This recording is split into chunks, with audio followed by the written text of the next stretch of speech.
I have been training in martial arts and Taekwondo for over 30 years. It's pretty much my identity. It's my entire life.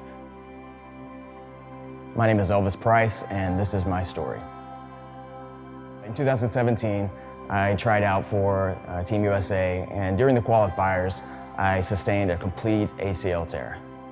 When you hear about an ACL tear, usually it means that somebody's out for the rest of the season, and so I automatically assumed the worst.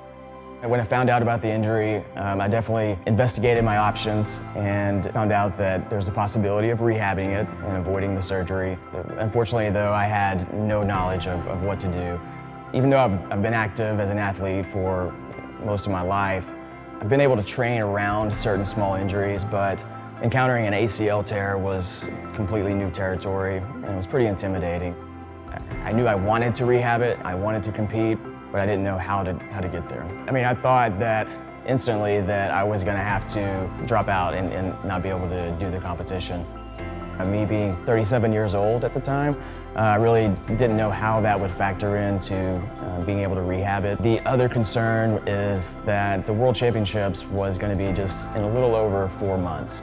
So I didn't have a lot of time to really do the rehab, but also surgery was out of the question because that was a minimum 6 months of recovery. So I was Googling and researching ways to rehab and approaches to take, and I wasn't finding anything. And actually a longtime training partner, one of my best friends, referred me to 201. So I called and got an appointment with 201, and my appointment was with Jeremy.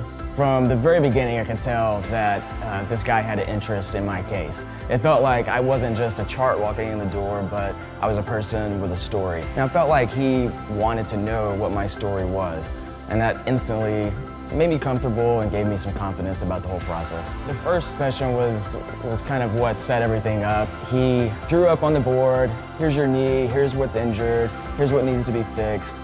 I told him my goal, and we basically made a plan for how we're gonna reach that goal. But my favorite part about 201 is the customized approach that they take, treating you as an individual. I've had rehab before where I was sort of doing the same exercises alongside 60-year-olds, and I felt just like there should be a little bit of a difference between us. And with these guys, I feel like they understand my sport, they understand my injury, and they understand my goal. I definitely felt like I was entering into a partnership at 201. I felt like my therapist was working with me as a team. We were both pursuing the same goal, and he was going to share my successes and my losses. And that was a comforting thing because I wasn't just a number, I just wasn't another patient. I had somebody by my side and somebody that I could kind of grow with. So upon completion of the rehab, I felt fully recovered. I actually felt confident, ready to compete. So we took off to the World Championships in Dublin, Ireland. We had 60 people in my division. I was able to win 2 matches, and so placed me in the top 16, which again, for my age, competing with 18 to 34-year-olds, I felt proud about that, especially not having an ACL. But I definitely realized that none of that would have been possible without 201.